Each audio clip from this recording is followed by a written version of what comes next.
Hello बच्चों, कैसे हैं आप सब लोग। मेरा नाम है आशीष और वेलकम टू माय चैनल मेट्री मैथ। जैसे कि बच्चों आपने पिछली वीडियो में देखा था, हमने वर्कशीट नंबर 2 चैप्टर नंबर 3 की एक्सपोनेंट रेडिकल चैप्टर जो है उसकी वर्कशीट नंबर 2 का हमने क्वेश्चन नंबर 1 और क्वेश्चन नंबर 2 कर लिया था। अब मैं अपनी वीडियो में दिखाने वाला हूं कि क्वेश्चन नंबर 3 वर्कशीट नंबर 2 का इसको कैसे सॉल्व करते हैं। अगर बच्चा आपको लगता है कि मेरी वीडियो आपके लिए हेल्पफुल है तो प्लीज़ अपने फ्रेंड्स के साथ, अपने टीचर्स के साथ ज़रूर शेयर करें। होपफुली आपको हेल्प ज़रूर मिलेगी। तो चलिए शुरू करते हैं।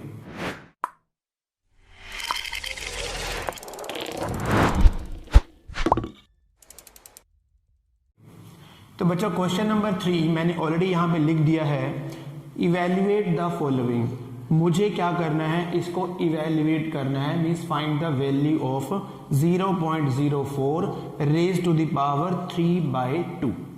अब इसको सॉल्व कैसे करना है, हम क्या करते हैं, इस डेसिमल को पहले हटा लेते हैं। हटाने का मतलब 1 2 के बाद डेसिमल है तो मैं यहाँ पर डेसिमल हटा सकता हूँ और हटा के नीचे क्या लिख दूंगा, 2 0 लिख दूंगा।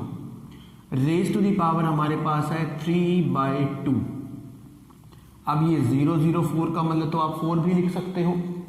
अब जैसे हमने क्वेश्चन नंबर 2 में किया था, हम ये देख रहे थे कि जो ये ब्रैकेट के अंदर का जो नंबर है क्या वो किसी नंबर की पावर 2 बन रहा है। तो ऑब्वियसली हमें यहाँ पे भी देखना पड़ेगा क्या ये दोनों नंबर किसी की पावर 2 बन सकते हैं, ताकि 2 से 2 क्या हो जाए, आपका कैंसिल हो जाए।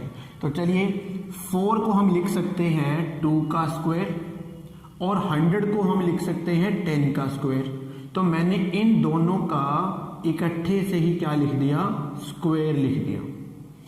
2 का स्क्वायर 4 और 10 का स्क्वायर 100। तो मैंने इसको ऐसे लिख दिया, रेज टू द पावर 3/2।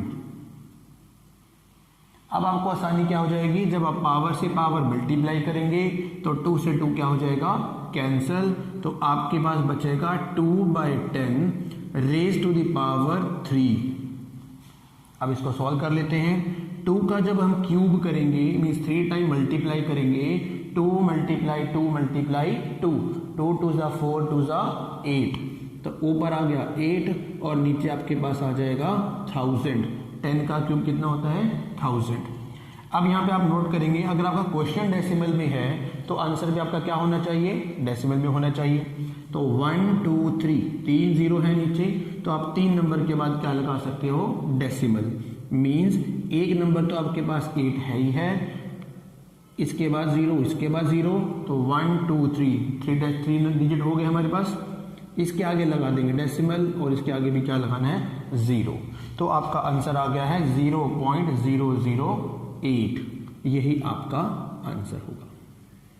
तो बच्चों अगर आपको लगता है कभी भी स्क्रीनशॉट लेके आप इन क्वेश्चंस को अपनी रफ कॉपी पे, अपनी फेयर कॉपी पे, जहां पे आपको सही लगेगा आप इसको उतार सकते हैं, ताकि फ्यूचर में आपको इस तरह की दिक्कत ना आए।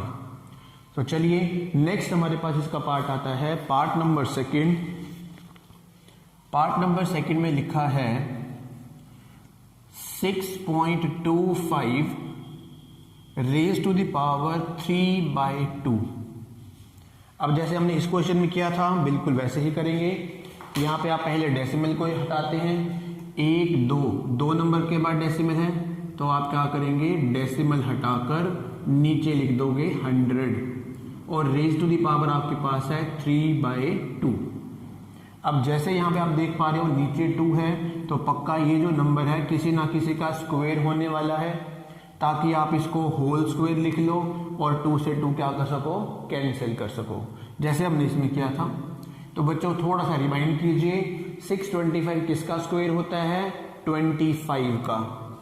तो मैंने 625 को लिखा 25 का स्क्वायर, 100 को लिखेंगे 10 का स्क्वायर, इसको मैंने कलेक्टिवली दोनों का स्क्वायर लिख दिया।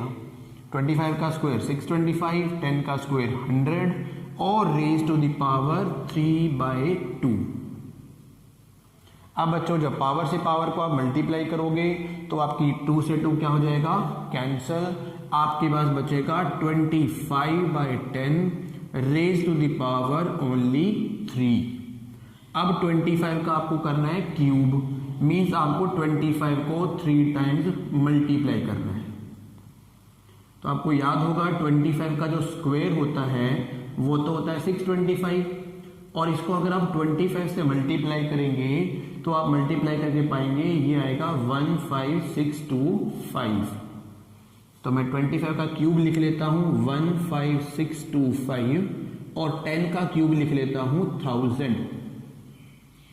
अब आप नोट कीजिएगा 1 2 3 3 जीरो है नीचे, तो 3 नंबर के बाद क्या लगा देंगे डेसिमल, आपका आंसर आ जाएगा 15.625।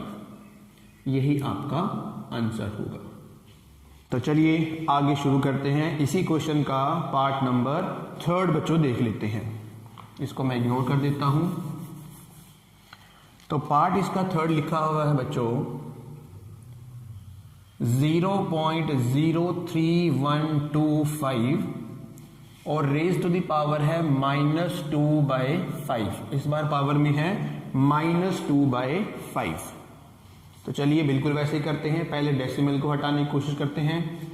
1 2 3 4 5 डिजिट के बाद डेसिमल है, तो आप क्या करेंगे डेसिमल को आप इग्नोर करेंगे और नीचे 1 2 3 4 5 जीरोस लगा के आगे लगा दोगे 1। रेज टू द पावर आपके पास है -2/5। अब आपको देखना होगा कि ये जो नंबर है और ये जो नंबर है किसी की पावर 5 होने चाहिए, क्योंकि यहां डिनोमिनेटर में आपके पास 5 है, तो आपके पास इन दोनों की पावर 5 ढूंढनी है कि वो कौन से नंबर हैं जिनकी पावर करने पर, जिनको उतनी बार मल्टीप्लाई करने पर यही आता होगा। तो मैंने आपको पिछली वीडियो में क्वेश्चन नंबर 2 में भी बताया था, अगर आपको नंबर ऐसे मिल जाते हैं तो ठीक है, नहीं मिलते हैं तो आप इस नंबर का क्या कर सकते हो प्राइम फैक्टर्स कर सकते हो।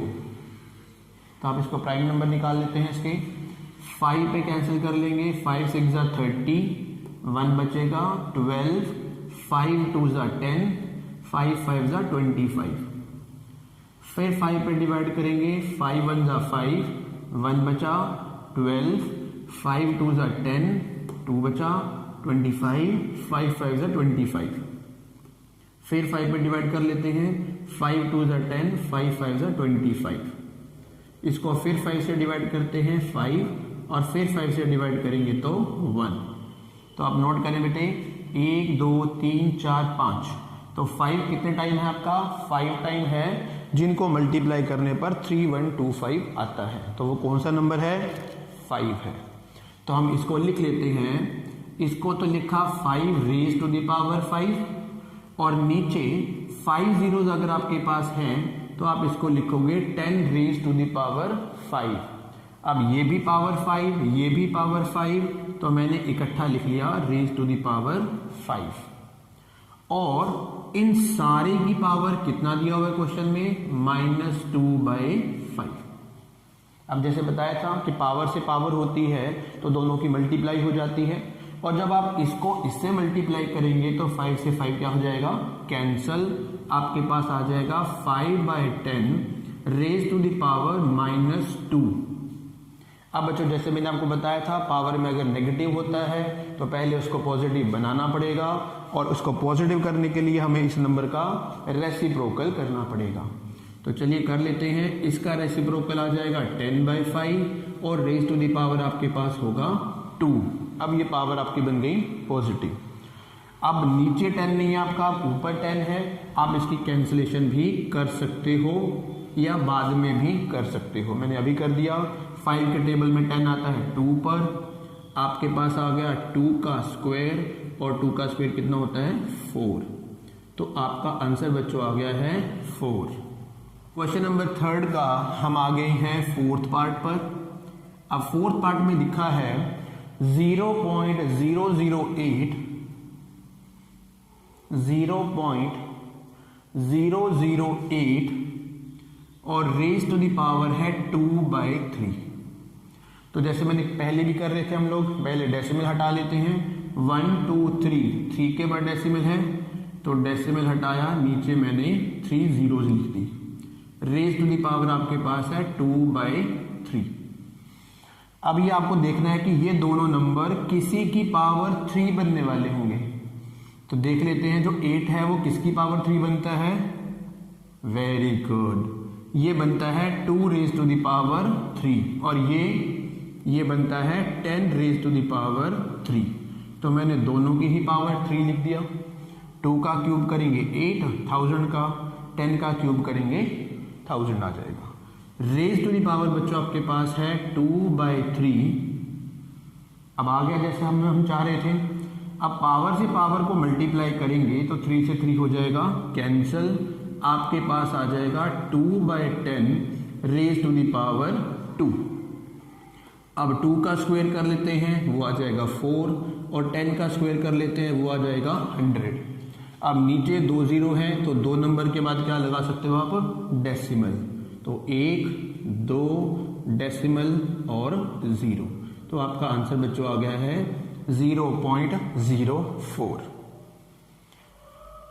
तो ये हो गया हमारा क्वेश्चन नंबर 3 बच्चों। देखो बच्चों, एक बात आप जरूर देख लीजिएगा, जो मोबाइल है बच्चों बहुत इंपॉर्टेंट टूल है अगर आप इसका सही इस्तेमाल करते हो तो। पर अगर आप मेरी वीडियो के चक्कर में अगर आपको लगता है कि नहीं, अगर आप वीडियो देख रहे हो, यूट्यूब ओपन कर रहे हो, आपके सामने बहुत कुछ ओपन हो जाएगा, ये आपके ऊपर है कि आपने उस चीज़ को कैसे इग्नोर करना है। आपको बच्चों टारगेट होना चाहिए सिर्फ और सिर्फ एग्ज़ाम के लिए स्टडी करना। मेरा भी यही मकसद है कि मैं आपको एग्ज़ाम्स के लिए तैयार करवाऊं और सिर्फ आप उतना ही देखें जितना आपको ज़रूरत है। हम उसको डिपेंड हमारे ऊपर करता है कि हम उसको यूज़ करें या फिर उसका मिसयूज़ करें। तो प्लीज़ ध्यान रखिएगा, सिर्फ और सिर्फ क्वेश्चंस ही करने हैं, आलतू फालतू की वीडियो बिल्कुल नहीं देखनी है। फोकस हमारा बेटे एग्जाम्स पे होना चाहिए।